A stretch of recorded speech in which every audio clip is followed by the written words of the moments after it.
everyone, to the final edition of the Morning Scramble. Now, before we get started here, make sure you don't miss a thing by hitting that like button and subscribing to our official YouTube channel for all of our exclusive coverage this off season. Now, let me introduce you to our Breakfast Club. I'm Lisa Matthews. We've got Kyla Odegard, Jody Jackson, and Felipe Corral here with you as always. Guys, I've missed you. It has been a minute. I think we all needed a little breather after this season for many, many reasons, but let's get right into the main dish. Now, the Cardinals finished the 2020 season 8-8. Of course, they did not make the postseason after all. Now that we've had some time to just digest it all, Kyle, what is your aftertaste with what happened there in 2020? I'll give you an analogy that is food themed, not quite breakfast, but to me, it was kind of like making a grilled cheese this season. The Cardinals got to 8-6, and you kind of had the perfect grilled cheese right there, and you had to get it off the pan in order for it to be perfect. The cheese was looking good, and then we left it on there a little bit too long. Those last two games were the equivalent of burning your grilled cheese sandwich, which obviously is rough when you burn that grilled cheese. You don't feel as great about it as you did 2 weeks earlier. So to me, the Cardinals were close. They made a lot of progress. You saw some good things, but it's a kind of bad taste after those last two games, finishing 8-8 after the potential of this season. To me, they were close, didn't quite get there in 2020. Kyle, you obviously don't live in my house because I burn almost everything that I cook, but I think my family's used to it by now.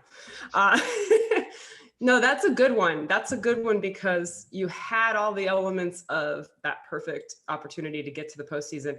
I'll go with something similar. I guess we love food here, right? Breakfast food, but yes. It's also kind of not really a breakfast, more like a gourmet dinner. Like you go to this amazing restaurant and, you know, you've got the great wine with it. You're pairing wines with different courses and you're expecting, you know, everything's been great so far. You had an appetizer, you had a great salad, you had a wonderful entree, and you're expecting dessert. For me, that might be like a flourless chocolate torte or something really rich. And then they come to you and tell you that they just gave out the last one to the table next to you. And you're just left hanging a little bit, you know, you kind of expected, you know, and the quality of the food was good. The quality of the season, much of the season for the Cardinals. I mean, and yes, you have to focus before the bye week to find a lot of that. But I think that's the other part of this is you have to find out not only what happened in the last two games, but what happened after the bye and really dissect that and really figure that out. Figure out how to get that chocolate cake back on your plate, you know, and don't let it slip away. Because, you know, this team in that first half, we were really thinking, had some high expectations. And I think also the last two games, you're just thinking, how can they finish? I think, you know, red zone was a big part of some of those problems finishing in that fourth quarter. I know that the Cardinals are breaking all of that down and maybe it's, you know, sometimes it's a change in philosophy. Sometimes it's the little things. And I think it takes a whole team to really look in the mirror and figure that out. So that's kind of now I'm craving chocolate cake in the morning again. Chocolate's okay at any time of the day. That's what I'm saying. That's what I'm saying. All right. How about you, Felipe?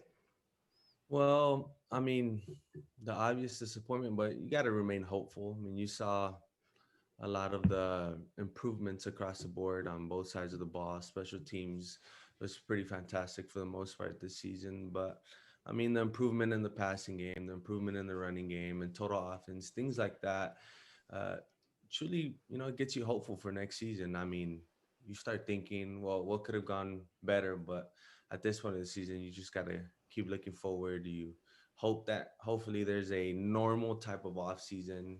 You hope that there's a normal type of training camp and preseason because, you know, those things affected guys like Isaiah Simmons, you know, rookie.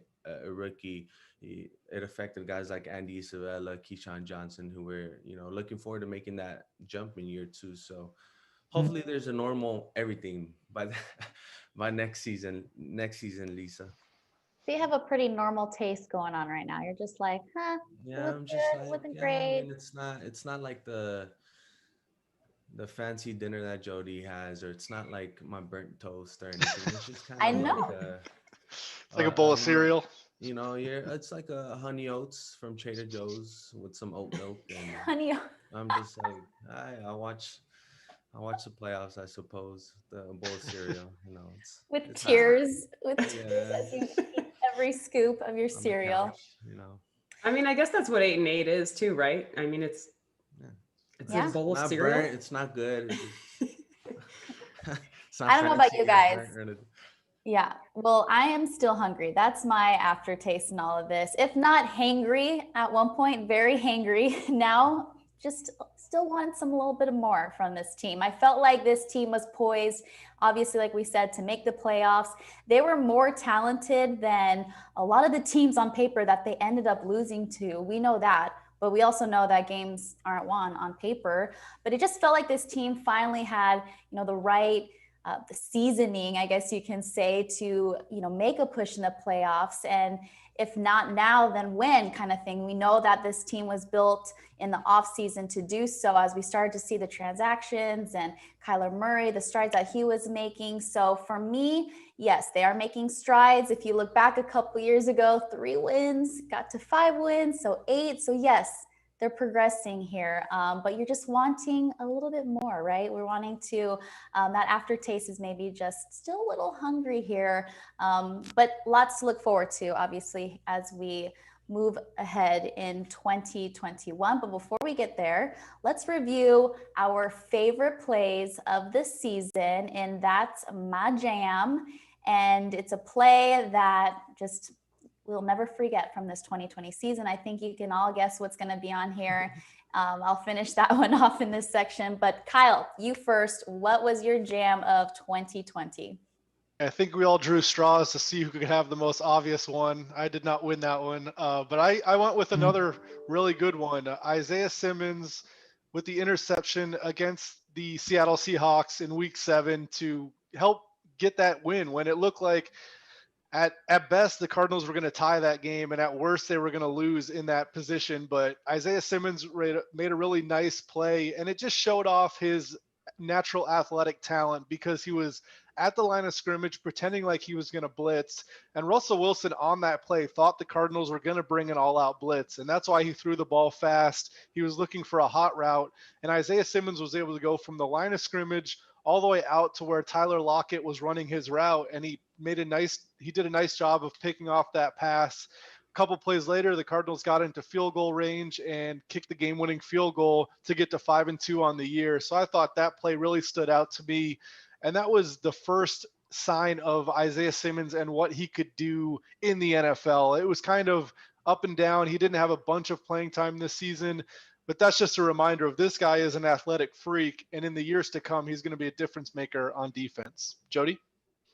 Yeah, that was a huge play. And, it's these moments, especially against division rivals, against teams that go to the postseason a lot. And so mine is similar. It was in Week 1 and the big win over the 49ers. And at the time, I mean, you look around the league, that was a huge win. And I know the Niners had injury issues all year, but Kyler Murray and his ability to run the ball down in the other team's territory, whether it was red zone, whether it was, if you look at the way that he was able to do that, it's such a weapon. And we saw that right out of the gate. And you kind of wondered, is he going to be able to do this all season long? And, he really did, for the most part, especially early on in the season. That was an extra weapon that the Cardinals had in the red zone. So Niners Week 1, the run by Kyler Murray. And, that was just, we're going to take a look at it here. His decision, I think at this point, guys, we were looking at it saying, if he can do this, I mean, he made it look easy. He made the defenders look silly. And that game, and really throughout the season, his decision-making for the most part on, whether to run or not, it was improved this year. And he was, he's always doing it, trying to stay out of harm's way. He was basically untouched right there. So that was good to see. That's what you want to see, situations where he can find open space. And, I think people just love watching him run. Look at him go. I mean, there aren't many guys, running backs, wide receivers. I mean, I saw it had tweeted out something. He had one of the fastest speeds on just a couple of weeks ago on about a 30-yard run in the league. So there's arguably maybe no one that can run the ball quite like he can when he gets into open space. And so that's what we saw in that game. And that was my jam right there. And we saw a lot. Oh, it's just great. He just changes direction a little bit, and no one can stop him. I love to see it in slow motion as well. I know all the fans do too. So more of that in 2021, and we should expect to see it for sure. I gotta give a shout out to Grayson because I saw like 6 different angles of that. Yeah, that was run right nice. there that I had Great never seen. dog. So You guys, shout sorry, out. my the Shout out, ghost Jesse. of 2020 coming up here on Zoom. Don't It's all mind it. good. My jam was that 35-yard touchdown by Hopkins, and I'm gonna stay in week 7 with Kyle. I like to steal Kyle's vocab, so I'm gonna steal kind of like his train of thought and so forth. But I love swagger, Lisa, Kyle, Jody. I love coolness. I love being under the spotlight. Week 7, Sunday Night Football, coming off a Monday Night Football win against Dallas, and you see Kyla Murray. I love when players talk smack.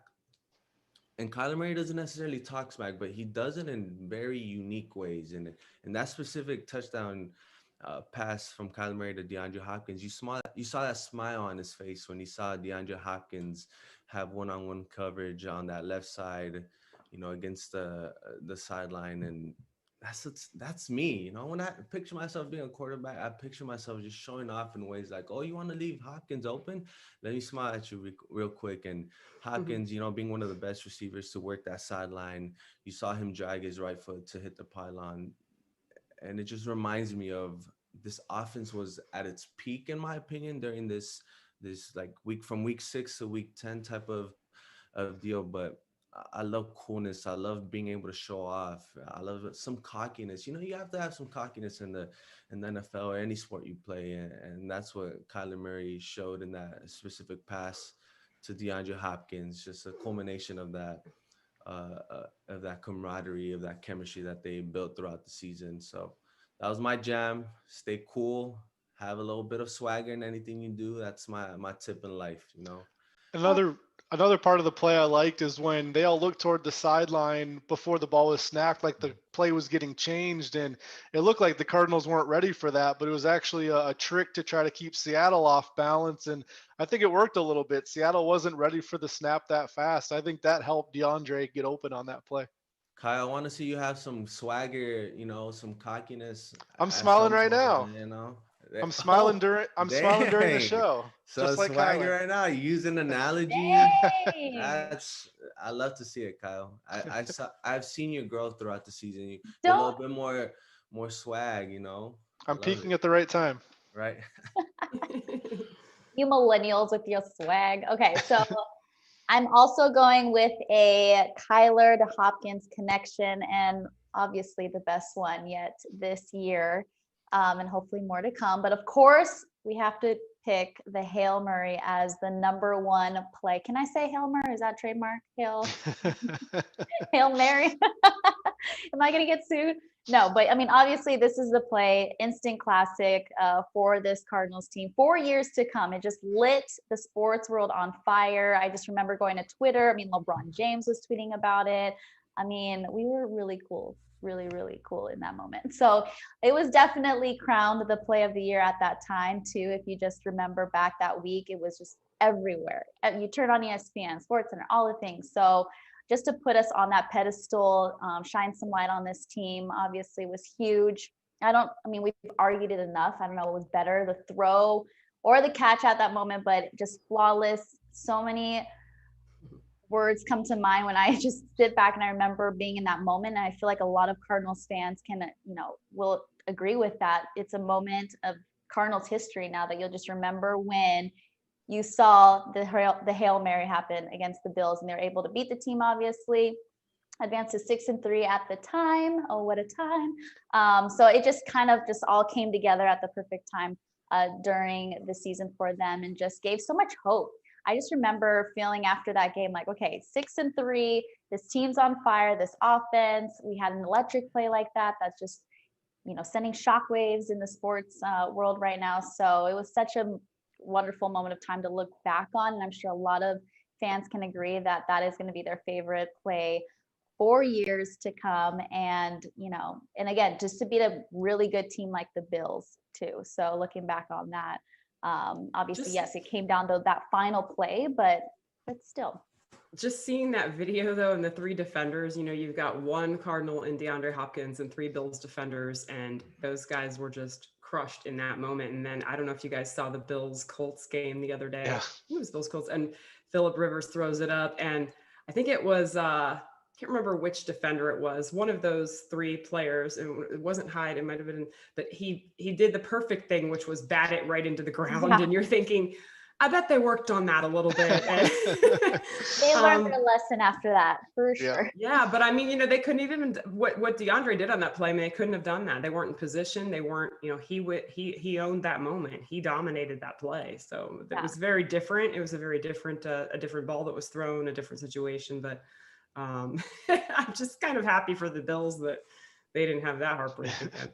Yes. Absolutely. All right. Well, let's move along here and go into our Rise and Shine players of the year. The MVP to you this season, or just someone that rose to the occasion here. Well, last year in 2020, Kyle, you get first dibs as always. Hope you have your paper ready to go. I do. Let's see My it. choice was Kyla Murray. I think he made serious strides in his second season. It wasn't perfect, but the things we saw out of him, I mean, he did some stuff on the football field that no other quarterback in the NFL can do. I feel like Lamar Jackson has the same type of explosive running ability, but I still think that Kyler Murray is a better pure passer than Lamar Jackson, and he showed the ability to do both in a lot of games this season. To me, the one that stands out the most is the Dolphins game, where he was just incredible throwing, incredible running. And toward the end of the season, the Cardinals offense regressed a little bit. And I think that's something they have to figure out heading into next season. But knowing you have a quarterback like Kyler Murray leading the way, I feel like he's always going to give them a decent chance at winning games, staying in games. And if we were questioning his work to this team, all it took was week 17 and Kyler Murray going out for more than half the game to realize how much he means to this offense, what he means to this entire organization. Chris Streveler was put in a tough spot against such a good Rams defense, but the difference between having Kyler and having a backup quarterback is just night and day. And he's the most important player on this team, and I think he was the most valuable in 2020. The Cardinals went as Kyler Murray went. Jody? Yeah, I can't argue that at all. Look at those numbers, almost 4,000 passing yards and 819 rushing yards. And so my player of the year kind of goes along with that because Murray was the one, of course, throwing him the ball. You have to pardon I couldn't find my one from whatever week it was. It's not very good. My Sharpie is very dried out and old looking. So. All right. Time to get a new one for next season. I know, right? I say Dr. Dre. I think it's a mess. So DeAndre Hopkins, though, I mean, I just think he had an amazing season. I mean, you look at the fact that he broke the single season record for receptions, which, Larry had held, and I think he had 5 more, maybe it was, numbers wise. But yeah, I mean, his numbers really tell the story of a productive season that you cannot argue. And so I kind of broke down each game, and certainly there were some games down the stretch where, for whatever reason, Kyler wasn't getting him the ball as consistently and definitely limited on the chunk plays. And I think that kind of spoke to the pressure that was kind of put on Murray, some defensive changes on what they were doing to the Cardinals offense. But to be able to muscle his way over those 3 defenders in that Bills game. And then, I mean, I'm looking at these catches that like Kyler Murray just puts that ball right on DeAndre Hopkins' face, like in this Jets game. And he just catches it. I mean, he catches everything. He's a rare talent at the wide receiver position. Look at that. I wanted to show these plays because it just shows you how many highly contested catches he made, even though the Hail Murray gets all the publicity. I mean, he did it a number of times. I think this is going to be one amid 2. No, maybe this isn't. Yeah. Yep. I mean, he goes, he's just to the spot. And, credit to Murray also, but DeAndre is right there. And I mean, that was, those 2 Eagle defenders were sandwiching him, and he came up with the ball. So it wasn't just the Hail Murray. There were so many catches that he made. I think he's also pretty slippery out there. He stays on his feet as long as he can. He is, and you would expect it from a veteran. He tries to get that extra yard. He's extremely durable. I mean, I can go on and on. I mean, this is why he's an all-pro. This is why he is so well compensated at his position. I mean, he is exactly what you want in a number one wide receiver for your offense, because he can do a little bit of everything. And, and that availability, the durability is really underrated. I mean, that's number one for anyone. That's why we've appreciated Larry Fitzgerald so much all these years as well. And yeah, the numbers tell the story. And I just get excited talking about it because he's still relatively, I guess in football years, maybe not young, in his prime. I mean, and primed to still do really special things here with this Cardinals team. And so Deandre's my offensive player of the year. How about you, Felipe? I'm gonna switch over to defense. I'm gonna go with Buda Baker. Good choice. Because I mean, it's not a secret. This defense is not the same without Buda Baker, and I think you saw it in Week 4 against the Panthers. We remember what happened when they faced off, and that Panthers offense was without Christian McCaffrey, and they seemed to get their way against that defense without Buda Baker. So what happened after that? Week 5, Week 6, Week 7, Buda Baker comes back, wins the Defensive Player of the Month for the month of October, if I'm not mistaken. And you can just see how different that defense was with Buda Baker. Week 5 against the Jets, the game that Chandler Jones goes down, he has a sack. Week 6 against the Cowboys, arguably one of his best games of his career. He had an interception, a sack, a forced fumble, a couple tackles for loss. And then to top it off in Week 7 against the Seahawks on Sunday Night Football, coming off a Monday Night Football game as well, having that interception that almost obviously went back for pick 6 if it wasn't for DK Metcalf. A lot of people talk about that play, but it just goes to show you how valuable Buda Baker is to this defense. I've said it all season long. He's the best defender on that side of the ball, even when Chandler Jones comes back, because he's so versatile. He can do so many things for your defense. He can drop into coverage. He can cover your tight end, as we saw him do against the Niners when he, took the assignment of covering George Kittle, and he can also pressure the quarterback. So he's super valuable to this defense, but one of the elements that I always look for Buda Baker this year was leadership. And I remember after that Week 13 loss against the Rams, Kyla Murray was talking about, after they beat the Giants, they interviewed Kyla Murray and they asked him, what was there a team meeting or something that went along after that Week 13 loss? Like they came out and dominated against the Giants. And he said, yeah, Buda Baker had a team meeting with us, and it was like a look yourself in the mirror type of meeting. And it just goes to show you his maturity, how he's elevated as a leader. And I think at 24 years old, making his first All-Pro, getting his first All-Pro selection, goes to say a lot about Buda Baker this year. Yeah, you can't argue with that, Felipe. And as we know, there might be some changes defensively on this personnel this offseason, but you got to feel good knowing that Buda Baker has money in his bag. He's locked in and going to be a Cardinal for some years to come here. So I'm also going to go with defense/special teams for my Rise and Shine player of the year. And that's going to be Dennis Gardeck, and for a player that really just stepped up. I mean, obviously, where you guys were talking about, I think, MVP caliber players. This guy, what a guy, what a story. He's just someone that really stepped up big this year, despite the losses for this past rush. You talked about Chandler Jones, obviously, going down this year, and he was just someone that when he had the opportunity, he made the most of it. Obviously, 7 sacks on 93 sacks. That's pretty much unheard of. But he was a guy that anytime he went in, you knew that you were going to get production from. You knew, my eye always went right to him. What is he going to do this time? Because he just showed up time and time again. His bull rush. The moves that he was making out there, he's a quick guy as well. So you were just seeing his speed come around to take down these quarterbacks. It was just so fun to watch week after week. And I think you felt like anytime he was on the field, he was going to be productive and show up for this team.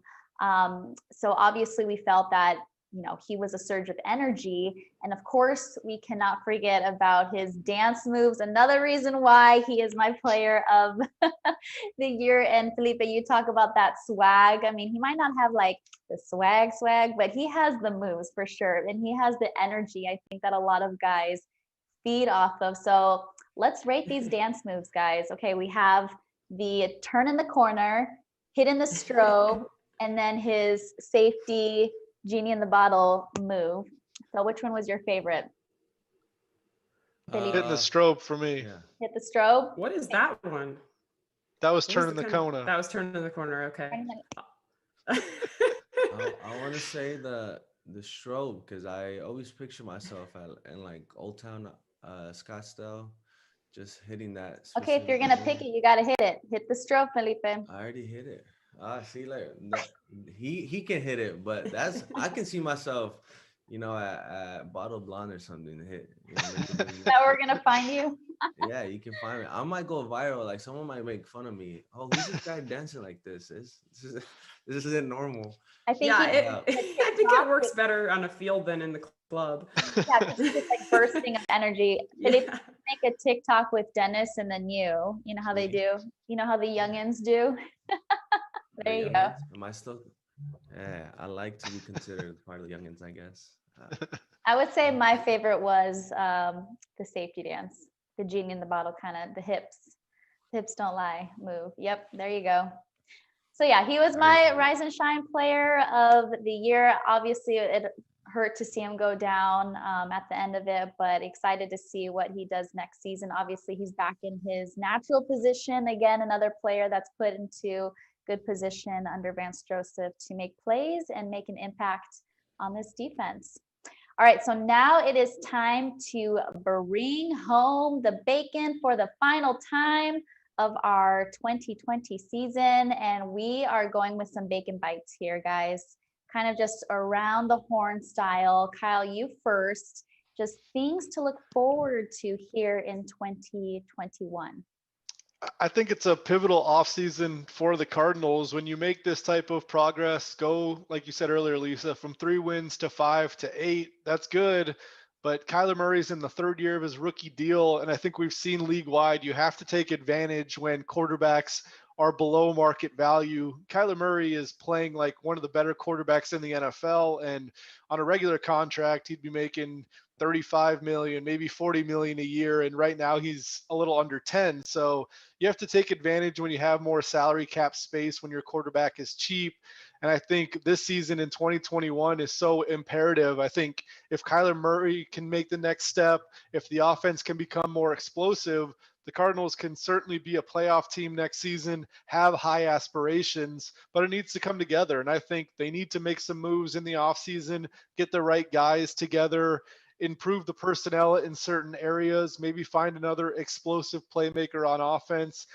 I think it's there for them to take, and now they have to make the right moves and then show it on the field in 2021. Yeah, I think that those are all great points. I think there's a lot of uncertainty, and I know, Kyle, you've written about it, as well as Darren Urban, just all of the free agents and, at key positions too. So you're going to, maybe, what do you see happening at key positions like wide receiver and cornerback? And, of course, there's the question of Larry, and is Larry coming back? And I think you're right, though. Just the offense is right there. I think as the season went on, there were some adjustments. It's that game of chess.